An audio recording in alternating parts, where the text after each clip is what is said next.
हमारा जून 2026 का UGC net का एग्जाम ओवर हो चुका है।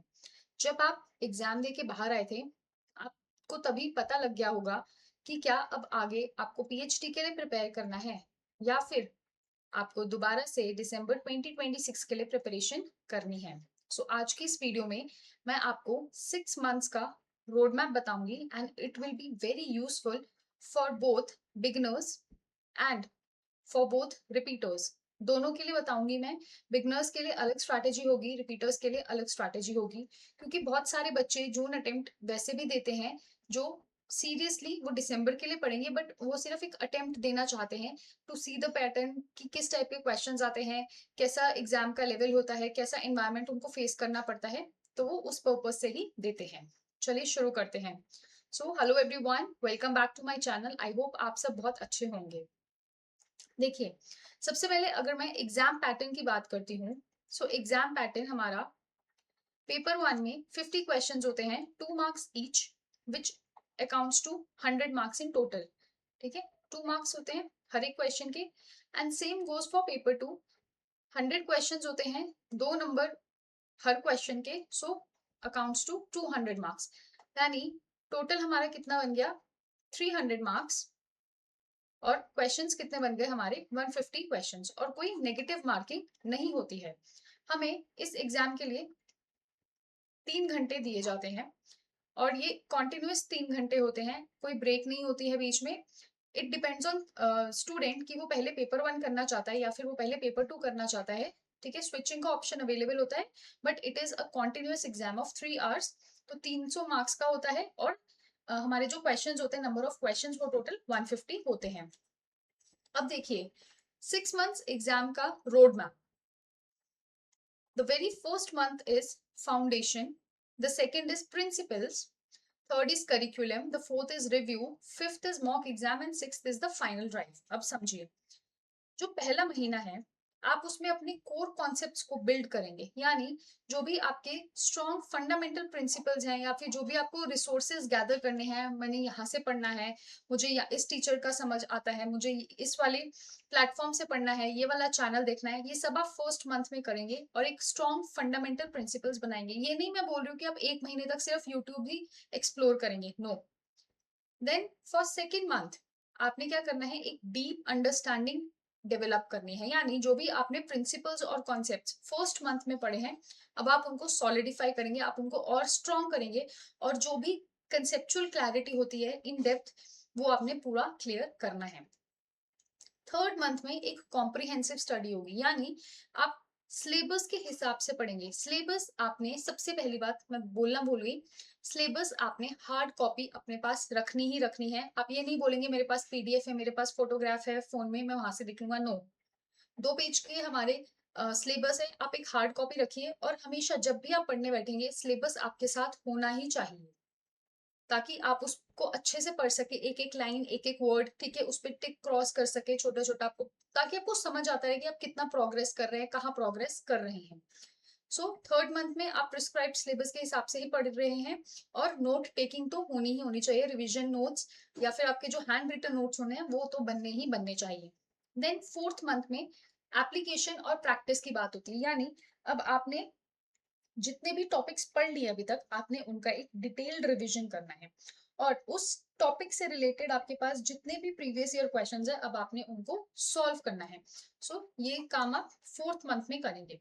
देन फिफ्थ मंथ में आप क्या करेंगे, फुल लेंथ मॉक टेस्ट देंगे, ठीक है, रियल कंडीशंस में, यानी आप एक जगह बैठेंगे लैपटॉप पे और कॉन्टिन्यूस 3 आवर्स तक बैठेंगे, और जैसे आप एग्जाम में देते हैं, जो अपना अपना अटेम्प्ट जो होता है आपका रियल एनवायरनमेंट में, आप वैसे ही उस एग्जाम को अटेम्प्ट करेंगे। उसके बाद आपने एनालिसिस करना है और डाउट सॉल्विंग साथ साथ होती रहेगी। लास्ट मंथ में आपने क्या करना है, आपने सिर्फ और सिर्फ अब जो आपने नोट्स बनाए थे, आपने उनको रिवाइज करना है, ठीक है। जो भी लास्ट मिनट टिप्स होती है, ट्रिक्स होती है, आपने उनको अप्रोच करनी है, उनको डेवलप करना है, और उसके अकॉर्डिंग ही अपनी जो स्ट्रैटेजी है वो बना के अपने एग्जाम देने जाना है। ये एक ओवरव्यू था कंप्लीट 6 मंथ्स का, जो अब आपने फॉलो करना है। अब डिटेल में देख लेते हैं। देखिए, फर्स्ट मंथ में बिगनर्स क्या करेंगे, पेपर 1 की पहले 3 यूनिट्स नहीं तो पहले 2 यूनिट्स वो करेंगे ही करेंगे और पेपर 2 का अपना फर्स्ट यूनिट कंप्लीट करेंगे। डेली नोट्स बनाएंगे। नोट्स मेकिंग बहुत बहुत बहुत जरूरी है। चाहे आपके पास कोई सब्सक्रिप्शन है, चाहे आप फ्री में पढ़ रहे हैं वाईटे से, आप जैसे मर्जी स्टूडेंट हैं, आपको खुद नोट्स बनाने पड़ेंगे। डोंट रिलाई ऑन पीडीएफ, क्योंकि लास्ट मिनट में रिवीजन करने के टाइम पे आप पीडीएफ कंप्लीटली नहीं पढ़ सकते हैं, आपको आपके नोट्स ही काम आएंगे और आपने कॉन्सेप्ट्स को अंडरस्टैंड करना है। अब जो रिपीटर्स हैं, चाहे उन्होंने एक बार एग्जाम दिया है, 2 बार दिया है, 3 बार दिया है, वो क्या करेंगे, वो अपने प्रीवियस अटेम्प्ट्स को एनालाइज करेंगे, आइडेंटिफाई करेंगे वीक टॉपिक्स कि हाँ मुझे मैथ्स नहीं आता, या फिर अगर आप मैनेजमेंट में हैं, मुझे अकाउंट्स नहीं आता, मुझे स्टैट्स नहीं आता, मुझे प्रैक्टिकल पोर्शन से डर लगता है, तो आप वीक टॉपिक्स को आइडेंटिफाई करेंगे। आपने अपने एक एरर्स की लिस्ट बनानी है, आपकी जो जो गलतियां आप करते हैं वो आपने एक लिस्ट बनानी ही बनानी है और उसके हिसाब से आपने एक स्ट्रैटेजी प्रिपेयर करनी है। सेकेंड मंथ में क्या करना है, कॉन्सेप्ट बिल्डिंग के लिए जो हमारे बिगिनर्स हैं वो नेक्स्ट यूनिट्स करेंगे पेपर 1 के, ठीक है, पेपर 2 के 2 से 3 यूनिट्स वो कंप्लीट करेंगे। अब धीरे धीरे करके ना 5-10 एमसीक्यूज डेली करना स्टार्ट कर दीजिए। उसके बाद 1 रिवीजन पर वीक, जैसे मंडे टू सैटरडे आपने पढ़ा, संडे आप रख लीजिए कि मैंने जो भी पढ़ा है मंडे से सैटरडे वो मैं रिवाइज करूंगा। आप ऐसा कर सकते हैं। जो रिपीटर्स हैं, रिपीटर्स क्या करेंगे, 3 घंटे कॉन्सेप्ट स्टडी करनी ही करनी है, और ये मैं आपको मिनिमम बोल रही हूँ कि मिनिमम 3 घंटे, मैक्सिमम तो आप 4 घंटे, 5 घंटे, 6 घंटे कितना भी लेके जा सकते हैं depending upon the time you have available. MCQ की प्रैक्टिस करनी है 1 घंटे, और कम से कम रोज आपको 30 मिनट्स रिवीजन करना ही करना है। आपने जो पढ़ा है उसको आप रिवाइज करेंगे ही करेंगे, क्योंकि आपके कुछ कॉन्सेप्ट बहुत स्ट्रांग होंगे, बट जो आपके वीक कॉन्सेप्ट हैं दे नीड रेगुलर रिविजन। अब 3 से 6 महीने के लिए आपने क्या करना है, देखिए थर्ड मंथ में आपको सिलेबस कंप्लीट करना है ऑलमोस्ट 75 to 80%। ठीक, अगर आप उससे पीछे जा रहे हैं तो अब आपको थोड़ा स्ट्रेच करना पड़ेगा अपनी स्पीड को, अपनी प्रिपरेशन को, और आप यहाँ पे अपने प्रीवियस ईयर क्वेश्चंस स्टार्ट कर सकते हैं। फोर्थ मंथ में आपने रिवीजन प्लस एमसीक्यूज करने हैं। डेली आपको 100 से 150 एमसीक्यू करने ही करने हैं, और हर हफ्ते 2 सेक्शनल टेस्ट देने ही देने हैं। 2 नहीं दे सकते तो एक सेक्शनल टेस्ट तो देना ही देना है, चाहे आप यूनिट वाइज दे दीजिए या फिर आपने जो टॉपिक पढ़ा आप सिर्फ उससे रिलेटेड टेस्ट दीजिए, बट वो आपको देना ही देना है। फिफ्थ मंथ में it is the month of mock test, यानी अब आपको सिर्फ और सिर्फ मॉक टेस्ट देने, वो भी फुल लेंथ मॉक टेस्ट, यानी आपको 150 क्वेश्चंस पूरे अटेम्प्ट करने हैं इन 3 आवर्स। यहाँ पे आप सेक्शनल टेस्ट यूनिट वाइज दे रहे हैं, बट यहाँ पे आप फुल देंगे। And you have to focus on the analysis and the time management, क्योंकि बहुत बच्चों का टाइम नहीं मैनेज हो पाता, वो रीडिंग कॉम्प्रिहेंशन तक पहुंचते ही नहीं है। Last month is your final revision, यानी आपने सिर्फ और सिर्फ अपने नोट्स, आपके फॉर्मूलाज, आपके प्रीवियस ईयर क्वेश्चंस, आपकी जो एरर नोटबुक है जहाँ पे आपने न्यू टॉपिक्स लिखे होंगे, न्यू कॉन्सेप्ट्स लिखे होंगे, आपने सिर्फ और सिर्फ उसको रिवाइज करना है। कोई नई बुक, कोई नया कोर्स, कोई नया टीचर, कोई यूट्यूब चैनल, कुछ भी एक्स्ट्रा नहीं देखना है। आप जहां से पढ़ रहे थे आप सिर्फ उसी पे ही डेडिकेटेड रहेंगे। Now few tips for beginners. सबसे पहले आप कॉन्सेप्ट को समझिए, ठीक है। एमसीक्यूज आपने बाद में करने, ये नहीं कि हम सीधा एमसीक्यू से स्टार्ट करेंगे, हम सीधा प्रीवियस ईयर क्वेश्चन से स्टार्ट करेंगे, नो, आप उससे डीमोटिवेट हो जाएंगे just because you are beginners. ठीक है, आपको सबसे पहले पता होना चाहिए कि कॉन्सेप्ट क्या है, सिलेबस क्या डिमांड करता है, एनटीए में जो सिलेबस एनटीए ने फ्रेम किया है वो किस पैटर्न से किया, उनकी क्या थिंकिंग थी, वो क्या चाहते हैं हमसे आउटकम एज एन एस्पिरेंट। तो आपको ये सब चीजें पहले समझनी पड़ेंगी। एक ही बुक से पढ़िए, मैंने आपको बोला है कि आप क्वालिटी पे फोकस कीजिए, ना कि क्वांटिटी पे। आप ये मत सोचिए कि मैं उस वाले टीचर का भी देख लूंगा, वो वाला भी टीचर देख लूंगा, वो वाले यूट्यूब चैनल भी देख लूंगा। 10 यूट्यूब चैनल मत देखिए कि एक ही टॉपिक के लिए मैं 10 जगह से पढ़ रहा हूँ। Don't do that. इंस्टेड आप एक ही चैनल फॉलो कीजिए, या मैक्सिमम 2 चैनल्स को फॉलो कीजिए, 2 टीचर्स को फॉलो कीजिए, और उनसे 10 टॉपिक पढ़िए ना। एक ही चैनल से 10 टॉपिक पढ़िए, क्यों एक ही टॉपिक 10 चैनल से पढ़ने हैं, उल्टा वो खिचड़ी बन जाएगी। क्योंकि हर एक टीचर का पढ़ाने का तरीका अलग होता है, हर एक टीचर का अप्रोच अलग होती है। आज आप मुझसे पढ़ रहे हैं, कल किसी और से पढ़ेंगे, परसों किसी और से पढ़ेंगे। सबका अलग तरीका है, सबकी अलग थिंकिंग होती है। हर किसी ने जो एग्जाम क्लियर किया है उनकी स्ट्रैटेजी अलग होती है। अगर मैं ये आपको स्ट्रैटेजी बता रही हूँ तो ये मेरी स्ट्रैटेजी है, ठीक है। मैंने जिस तरीके से फॉलो किया या मैंने जो जो गलतियां की, मैंने जैसे सीखा है, ये वो चीजें हैं। तो आपको क्वालिटी पे फोकस करना है, क्वांटिटी पे फोकस नहीं करना है। हर टॉपिक के बाद आपको रिवीजन करना ही करना है, very very mandatory. Short notes बनाने हैं, वो भी हैंड रिटन। उसके बाद you have to be consistent. ऐसा नहीं होना चाहिए कि शुरू शुरू में बहुत जोश है तो हम 6-6 घंटे पढ़ रहे हैं, 2 दिन 6 घंटे पढ़े, फिर 4 दिन का गैप ले लिया, फिर हमने 5 घंटे पढ़ाई की, फिर 5 दिन का गैप ले लिया, फिर 10 घंटे पढ़ाई कर ली एक दिन, फिर पूरे हफ्ते का गैप ले लिया। ऐसा बिल्कुल नहीं करना है, you have to be consistent. हाँ, ये हो सकता है कि आप एक दिन अगर 2 घंटे पढ़ रहे हैं, एक दिन 6 घंटे पढ़ रहे हैं, एक दिन शायद आधा घंटा ही पढ़ेंगे, ठीक है, फिर एक दिन 6 घंटा पढ़ रहे हैं, फिर एक दिन 5 घंटे पढ़ रहे हैं, ये हो सकता है। बट आपको हर रोज पढ़ाई करनी ही करनी है, चाहे कुछ भी हो जाए। अब क्या गलतियां नहीं करनी है, मैंने आपको बोल दिया, एमसीक्यूज से शुरुआत आप नहीं करेंगे, कॉन्सेप्ट्स को छोड़ना नहीं है, क्योंकि नेगेटिव मार्किंग नहीं होती है। तो आपको अगर कोई टॉपिक नहीं आता है, ठीक है, जैसे मैं बोलती हूँ आपको रिसर्च नहीं आता, तो एटलीस्ट जो रिपीटेड टॉपिक्स है ना, रिसर्च के रिपीटेड टॉपिक्स जो हर बार आते ही आते हैं, एटलीस्ट आप वो करके चले जाइए। फिर नई बुक्स नहीं देखनी है कि मैं ये भी बुक देख लेता हूँ, अच्छा अब ये न्यू आई है मार्केट में, ये भी देख लेता हूँ, ये भी देख लेता हूँ, नहीं, ऐसा नहीं करना है। हर दिन नई चीज नहीं सीखनी है। जो आपने नोट्स में लिखा हुआ है, हाँ, उसमें अगर आपको कुछ एड ऑन मिल रहा है, आप नोट्स के साथ वो ऐड कर दीजिए, पर हर रोज कुछ ना कुछ नया नया नया नहीं सीखना है। जो पढ़ा है 3 महीने में, 4 महीने में, उसको अच्छे से रिवाइज करना है। उसके बाद रिवीजन नहीं भूलना है, और पैनिक तो बिल्कुल नहीं करना है, ठीक है, ये तो लास्ट के लिए है, जब लास्ट में एग्जाम अप्रोच करते हैं तो फिर बच्चे पैनिक कर जाते हैं, तो आपको वो भी नहीं करना है। और सिलेबस देख के बिल्कुल नहीं घबराना, बिगनर्स के लिए मैं बोल रही हूँ, कितना बड़ा सिलेबस है, ओहो कैसे होगा, सब हो जाता है। बस आपकी जो डायरेक्शन है ना, वो सही होनी चाहिए। अब देखिए, रिपीटर्स, सिलेबस नहीं, अपनी गलतियां सुधारनी है। आपको ये नहीं करना है कि मैंने लास्ट टाइम टीचिंग एप्टीट्यूड नहीं पढ़ा था, तो इस वाले जो एग्जाम है दिसंबर वाला, मैं उसमें टीचिंग एप्टीट्यूड पढ़ लेती हूँ। वो तो करना ही करना है, सिलेबस कंप्लीट करना ही करना है। बट आपको अपनी गलतियां भी देखनी है, क्या मैंने क्वेश्चन ठीक से नहीं पढ़ा था, क्या सिली मिस्टेक्स हुई थी, क्या मैं नोट पढ़ना भूल गया था, ठीक है, या फिर मैंने आधा क्वेश्चन पढ़ा था, मतलब क्वेश्चन मुझे इजी लगा तो मैंने आधा पढ़ा, या फिर मैं ओवर एक्साइटेड हो गया था, या मैंने उस क्वेश्चन को अंडर एस्टिमेट कर दिया था। सो आपको ये सब चीजें सुधारनी है। आपको खुद से पूछना है, क्या कॉन्सेप्ट कमजोर है मेरा, क्या मुझे कॉन्सेप्चुअल क्लैरिटी नहीं है, या मेरा रिवीजन ही अधूरा रह गया था, पढ़ा मैंने सब कुछ था बट रिवाइज आधा ही किया था। मॉक टेस्ट में परफॉर्मेंस खराब आ रहा है, तो मैं उसको कैसे इंप्रूव कर सकता हूँ, कैसे एनालाइज करना है। टाइम मैनेजमेंट, मैंने आपको बोला, बहुत बच्चे रीडिंग कॉम्प्रिहेंशन तक पहुंच ही नहीं पाते हैं पेपर 2 के, फिर वो तुक्का मार के आ जाते हैं, ए बी बी बी ऐसे करके आते हैं। वो चीज नहीं करनी है।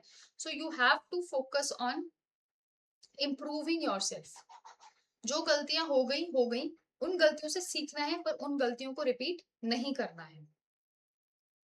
अब कुछ वर्किंग प्रोफेशनल्स भी होंगी, कुछ हाउसवाइफ्स भी होंगी, कुछ मदर्स भी होंगी, तो अगर आपके पास सिर्फ और सिर्फ 4 से 5 घंटे भी अवेलेबल है, आप तब भी सिलेक्शन करवा सकते हैं, आप तब भी नेट या जेआरएफ क्वालिफाई कर सकते हैं। देखिए, सुबह 1 घंटा आप रिवीजन को दे दीजिए, ठीक है, आपने जो भी पढ़ा आप रिवाइज कीजिए।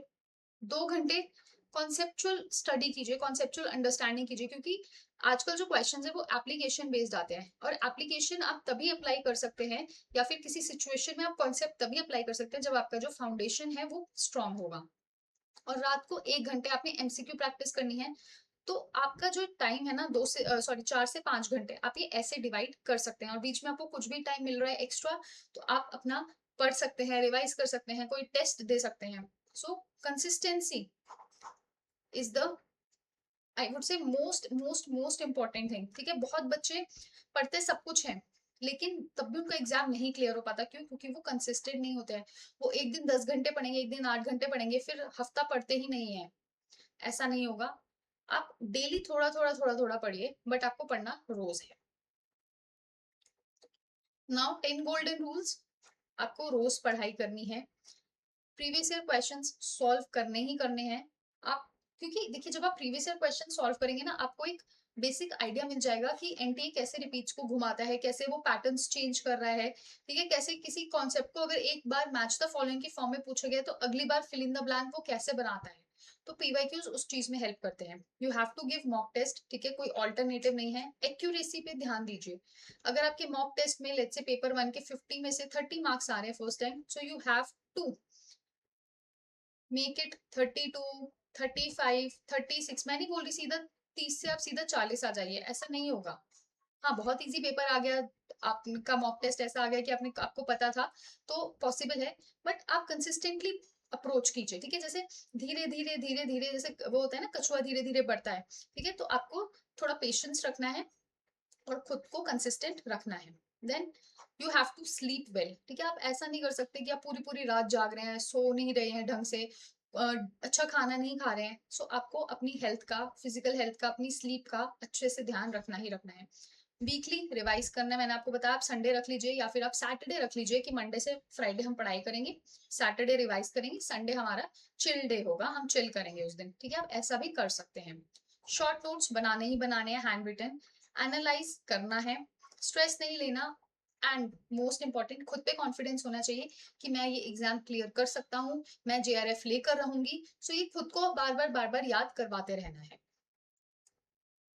तो अगर मैं बात करती हूँ मंत्र ऑफ सक्सेस की, तो UGC NET doesn't belong to the student who reads the most, ठीक है? ऐसा नहीं है कि किसी बच्चे ने 10 के 10 यूनिट पढ़े हैं पेपर 1 के और पेपर 2 के, तो उसका नेट या जेआरएफ होना पक्का ही पक्का है। ऐसा नहीं होता। जेआरएफ या नेट उनका होता है जो रेगुलर रहते हैं, जो कंसिस्टेंट रहते हैं। क्योंकि जब 6 मंथ्स के बाद, 6 महीने के बाद आपका रिजल्ट आएगा, तो आपका रिजल्ट ये नहीं पूछेगा कि आपने कितने घंटे पढ़ाई की है, how many hours you have studied. Result आपसे ये पूछेगा कि आप कंसिस्टेंट थे या नहीं थे। अगर आप कंसिस्टेंट थे तो आप क्वालिफाई कर लेंगे, आप अपना नेट या जेआरएफ अचीव कर लेंगे। तो you have to be consistent, आपको रोज पढ़ाई करनी ही करनी है। आज से ही शुरुआत कीजिए। ऐसा नहीं कि चिल कल से करेंगे, मंडे से करते हैं, अगले महीने से करेंगे। No, this time is yours. ये जो मोमेंट है, आप अभी से देखिए। आप क्योंकि ना आपका एग्जाम खत्म हुआ है, आप पढ़ने वाले जोन में हैं। एक बार ब्रेक आ गई ना, वो दोबारा से मोमेंटम लाना ना बहुत मुश्किल हो जाएगा। तो आपकी जो मेहनत है ना, वही तय करती है कि आप नेट या जेआरएफ क्वालिफाई करेंगे या नहीं करेंगे। तो अभी से ही पढ़ना स्टार्ट कर दीजिए, प्रिपेयर करिए, ठीक है? आपको पता है आपका क्या रिजल्ट है। तो अगर आपको लगता है आप एज पे भी हैं, तो भी आप थोड़ी थोड़ी पढ़ाई शुरू कर दीजिए, ठीक है? So that was all for today. Thank you so very much for watching video को। अगर आपको वीडियो पसंद आ रही है तो प्लीज वीडियो को लाइक कीजिए, चैनल को सब्सक्राइब कीजिए और अपने फ्रेंड्स के साथ शेयर जरूर कीजिए। मैंने भी कुछ सोचा है अब पेपर 1 एंड पेपर 2 मैनेजमेंट के लिए, जल्द ही मैं आपको बताऊंगी। सो तब तक stay tuned, bye bye and take care.